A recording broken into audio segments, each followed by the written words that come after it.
আসসালামু আলাইকুম, সবাইকে স্বাগত নতুন একটা ভিডিওতে।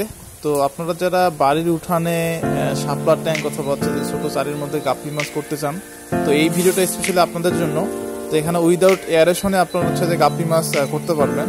তো যে প্রসেসটা আপনাদের ফলো করতে হবে, কয়েকটা প্রসেস ফলো করতে হবে। সেটা হচ্ছে যে আপনারা কচুরিপানা দিতে পারেন। তো কচুরিপানার মেইন যে বিশেষত্ব সেটা হচ্ছে যে কচুরিপানা পানি যে গুণাগুণ ঠিক রাখে এবং পানিটাকে স্বচ্ছ রাখে।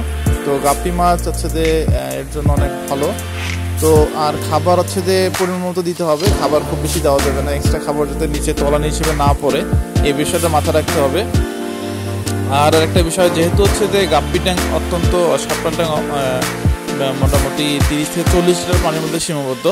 তো অবশ্যই একটা জিনিস মনে রাখতে হবে, প্রতিদিন রাতে যে আপনাকে উপরে ঢেকে রাখতে হবে, যাতে রাত্রেবেলার বৃষ্টি হলেও কোনো প্রকার পানি যাতে ভরাট না হয়, অথবা পানি যাতে পাস না করে। আর বৃষ্টির পানি যে মাছের জন্য একটু হলেও ক্ষতি, সেটা যে অক্সিজেনের পরিমাণটা কম থাকে। তো এই বিষয়টা মাথায় রাখতে হবে। আর যে শাপলা ট্যাঙ্কটা এমন একটা জায়গায় নির্ধারণ করতে হবে যেখানে খুব বেশি রোদ না, আবার খুব বেশি ছায়াও না। এটা যে মাছের জন্য অনেক ভালো।